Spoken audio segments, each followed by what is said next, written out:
Hey guys, it's been a week, another week of COVID. Tomorrow we get to meet together as a church for those of you that are coming.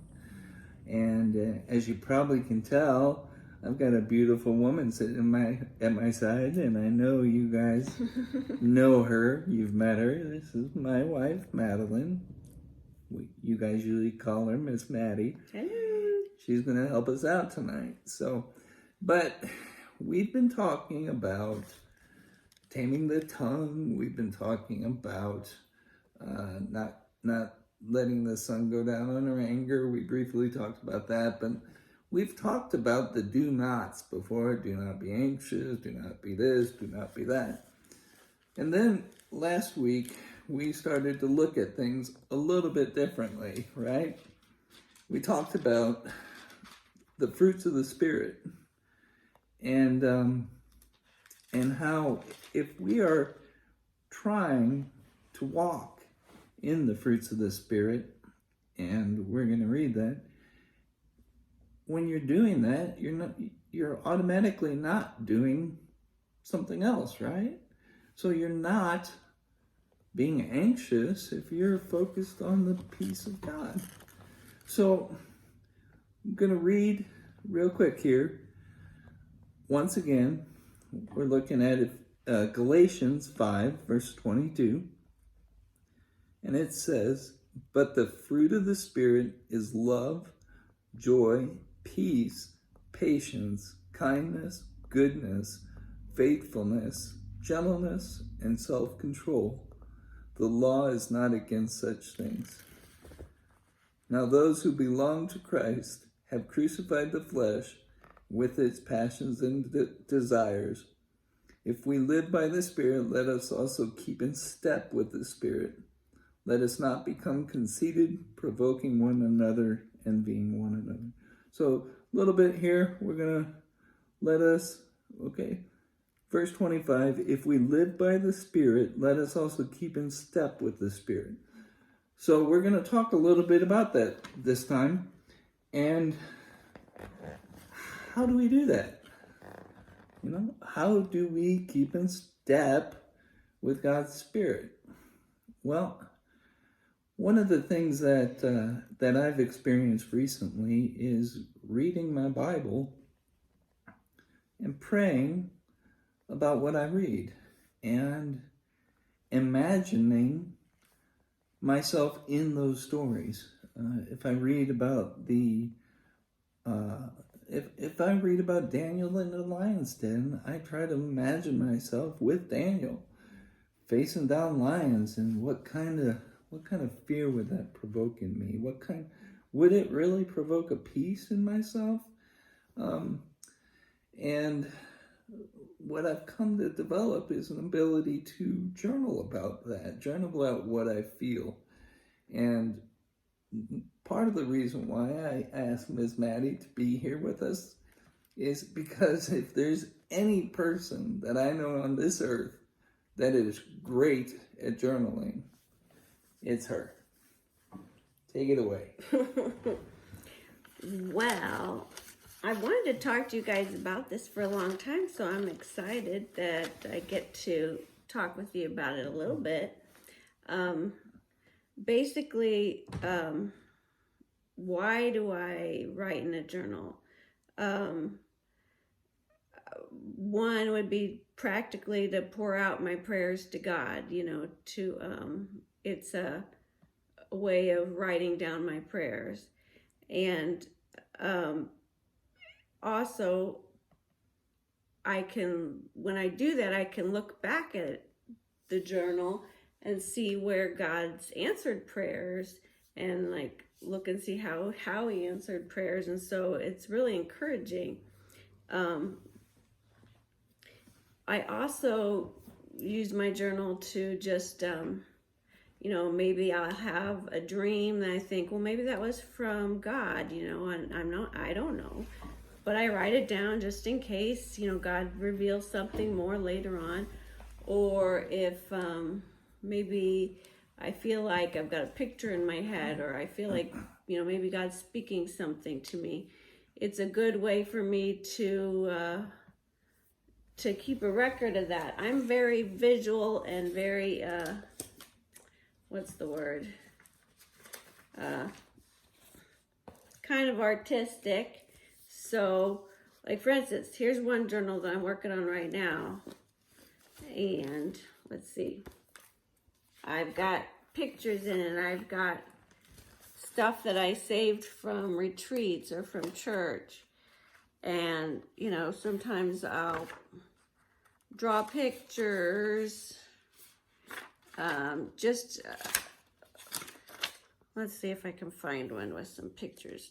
Like, I mean, I get kind of creative with it. Just something I like to do is if I'm looking through a magazine and something strikes me like, wow, that's something that I think God's stirring in my heart, or wow, that's something I'd like to do someday, like go to India or something. I might just cut it out and put it in my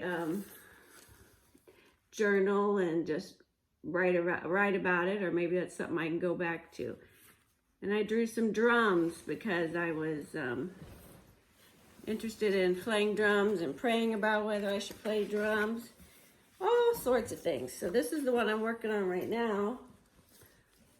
This is one I finished before that one, I think. And all it is a, what are those called? Composition notebook. And I just cut up a calendar or something and I taped pictures on the outside to make it more personalized. But yeah, this one, basically the same thing. Because I see in pictures, and so I like to draw pictures of what I'm seeing and thinking about or praying about. It helps me to pray sometimes if I draw a picture while I'm praying. Another thing I use the journal for, let me look at my notes here. Like let's say when I have a quiet time, it's just a good place to start. Like let's say I decide I'm going to read in Psalms or something that day, and I'm asking God to speak to me about it. And so if there's some verses that stick out, I'll write them down in my journal, you know, and then I kind of meditate and think about them. And then maybe I write down thoughts that I think God's saying to me about the different verses. And it's really good for me and encouraging sometimes when I'm stuck or whatever to go back and look and see, what did God say to me a few months ago? Or what, you know, I'll write down stories of cool things that God does. And I go back and look at them and say, oh, wow, God was faithful in that. And so he'll be faithful now in whatever I'm going through right now. So in the Bible, like whenever the Israelites in the Old Testament, let's say, when God did something big for them, like if they crossed over the Red Sea or whenever they got to a point where God had done something big, he usually had them set up a stone of remembrance, like a testimony, that they would be able to see that big stone and look at it and remember, though, that's when God delivered us from Egypt. That's when God split open the sea, whatever. So that's kind of what my journal is for me. I'm making physical remembrances of what God's doing, and then I can go back and look at them because God tells us to do that, to call to mind and remember the things in the past that he did so that we can encourage ourselves and tell other people about it. So it's very helpful for me. Now Ken, he's not as great at writing, especially now his hand's kind of shaky, but like he's been using his phone to write, like he'll speak into his phone or type into his phone different journal entries, and that's been helpful for him lately. there's an actual journaling app, and I think that's what it's called. It's called Journey, and I can actually speak things into my journal, and then of course you have to correct the words, and so I do that for things that I remember. And just yesterday I was watching an actual church service and was really inspired by something the preacher said. And so I wrote down about that. It was something that really spoke to me, and it encouraged me. But so, real quick, Ms. Maddie, can you just tell us one of those things, like one of those things when you look back in your journals and you're trying to encourage yourself? What's one of those things you might read that you wrote down that in your world, in your life, God moved, God did something that encouraged you? What's an example of that for you? Wow. I put her on the spot, guys. She didn't know I was going to ask that. Well, gosh, there's so many things. Well, sometimes this is something else I do, like I'll write poetry, or I'll write the words to a song. You know, I'll like try to write a song in my head, and so a lot of times that can be something that speaks about a certain time I'm going through, and hopefully it's an encouraging song or poem, you know. So I can look back at that and see, you know, wow, you know, I was really lonely at that time, and God encouraged me and showed me that He draws near to the brokenhearted, and you know, He puts the lonely in families and things like that. When Ken and I were engaged, I mean, we really didn't know each other super well. We kind of, in some ways, got married on faith. I mean, we liked each other and stuff, but there were lots of promises that God gave us from His Word to encourage us about getting married. One of them was that we would be one as He and the Father are one.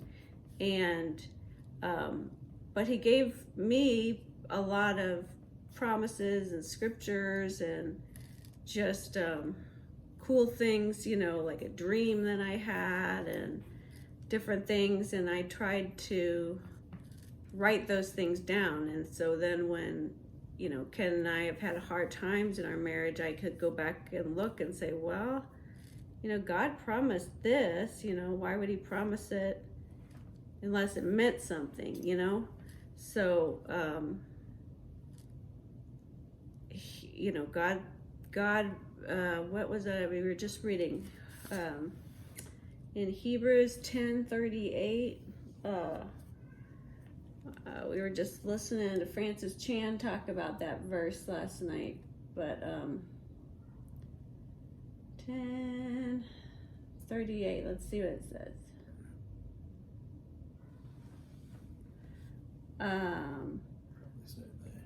Well, I'll start in 37. For yet a little while, and the coming one will come and will not delay. But my righteous one shall live by faith, and if he shrinks back, my soul has no pleasure in him. But He expects us, basically, Jesus expects us to live by faith. So if He promises something in His Word, He expects us to believe Him. So, and He says that that's how how we should live, and how we can please Him is by living by faith, by saying, God, this is what your Word says. This is what Jesus said I'm supposed to be able to be like. You know, I'm supposed to be filled with your Spirit and walk in love, joy, peace, patience. You know, He wants us to expect that of Him, and to pray it back to Him, and to think about it, and to write it down, and remind ourselves. You know, that's how He works. Is He used to have, in the Old Testament, they would memorize the stories and pass them down and retell them to remind themselves of how good God was. Because sometimes when we can't see in the natural, we have to remind our hearts what God does where we can't see. So one of the things I was thinking of as Ms. Maddie was answering my question was the book of Psalms, right? We've been talking about how to read the Bible and different things, and then there's this book of Psalms. And we talked about how David wrote most of them. And I would dare say that was like journaling. So, I think if we put a couple things together, if we read our Bible, we imagine ourselves in that place. If we imagine ourselves in Hebrews 10, and we read that, and we imagine ourselves by walking in faith, living in faith, we imagine ourselves doing those things. Well, I think that's pretty amazing, because if we can write about His Word, we can pray and write things down. This is Ellie. We can pray and write things down, and we can grow in faith. So guys, again, I just really want to encourage you that love, joy, peace, patience, goodness, kindness, faithfulness, gentleness, and self-control are things that we can practice. And we're going to talk about different ways that we can practice those things. And a simple one and a good one that you see that Miss Maddie most definitely uses is journaling. So guys, whether it be an app on your phone or a notebook that you can scrapbook in, you can cut things out of newspapers and magazines and encourage your own hearts. And maybe even someday teach youth how to journal. So guys, thanks for paying attention. I hope you enjoyed this section, this segment that we've done. We will not be having Sunday school tomorrow with things that are happening and how things are rolling out because of COVID. I'll keep you posted. We're going to keep doing these videos, and I'll try to involve the pretty one so that you don't just have to look at my ugly mug. And maybe you can look at Ellie, because she's another little special guest I did not expect. So, but thanks, you guys. Thanks for watching. We love you. God Miss bless you. Bye.